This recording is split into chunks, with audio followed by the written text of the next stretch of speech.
it's a nice slow burn. So often they want you to have a million moments of, will they or won't they, or they get into a big fight, or they don't like each other at first and they clash. And I love doing those scenes. But the truth is that Amanda and Sin, their conflict is one of circumstance. It's less personal. How you doing today, Rachel? I'm good. How are you, Grant?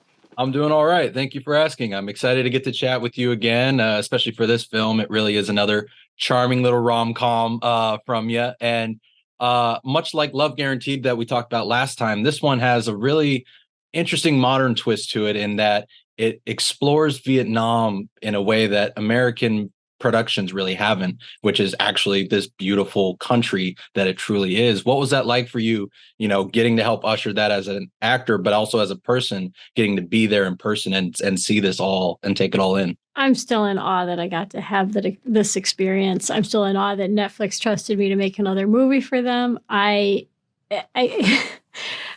pinching myself that we're talking about this movie right now. And great to see you again, by the way.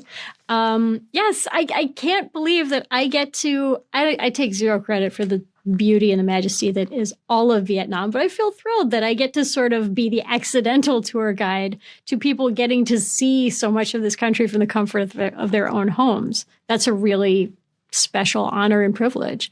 I cannot say enough about the country, the people, the culture. And yes, I think it is definitely a must-see destination. What would you say was one of your favorite places to get to experience? And then what would you say is one that you really look forward to audiences getting to see in the film? I cannot believe that they let us shoot in a place called Misan Sanctuary. It is such a special and sacred place. And there are few places I've ever been in the world as it seemed like a real life Disneyland. It was still a real place, which is Hoi An, which is a UNESCO World Heritage Site. It is just breathtakingly beautiful. If people have seen images of Vietnam where there's lanterns and, small cobblestone streets, that is Hoi An, and it is also a must see. I know that this film definitely made it a must travel destination for me now. When I can finally get so glad. There. You work too hard, Grant. You got to cut that out. I'm, you're right. I got to take a vacation every now and then, just not as an undercover shopper. Yeah, don't do that. That could have gone another way. It really could have.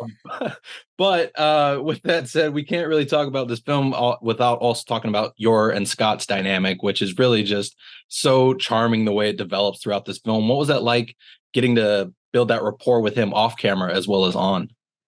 I love Scott Leigh. He's a totally ridiculous, singular, and wonderful human. He is pure charisma and Scott-isms, and I could not love him more. And I'm so excited for the world to meet his talent in this movie. I'll tell you what I also really love about our dynamic in this movie, which is that it's a nice slow burn. So often they want you to have a million moments of, will they or won't they, or they get into a big fight, or they don't like each other at first and they clash. And I love doing those scenes. But the truth is that Amanda and Sin, their conflict is one of circumstance. It's less personal.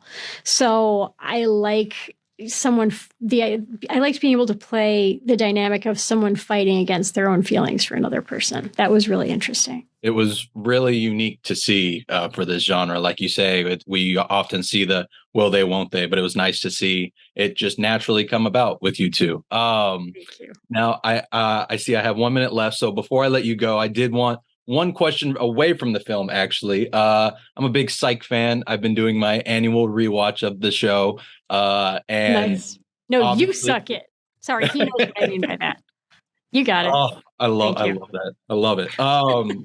But obviously, Abigail's not been around for a while in the show, and Sean's with Jules now. But I am curious, is there any part of you, since the movies are still keeping the show going, that hopes that James or Steve will call you up one day and be like, hey, we have an idea on how to bring Abigail back into the fold? I would be thrilled to get that call. In the meantime, it's kind of hilarious that I am living the real life version of what they say Abigail is up to, which is traveling. Kind of weird, right? I don't know. Maybe I just like dipped into another dimension. I'm not sure how that works, but it feels like what happened. Well, as long as we're in the good dimension, that's all that matters, right? We're not in the darkest timeline. So, because this film exists, so this can't be the bad timeline. This has got to be the good one. Exactly. But I'm a huge Psycho as well. I love that show. I love those guys. And yeah, of course I would pick up the phone if that call came. Well, fingers crossed that it does come. And in the meantime, I do look forward to spreading the word about this film. It, like I've said a few times, it's really charming, and it's going to make a lot of people happy. So thank you so much for taking the time to chat, Rachel. I greatly appreciate it. Thank you so much. And yeah, take that vacation, dude. I definitely will.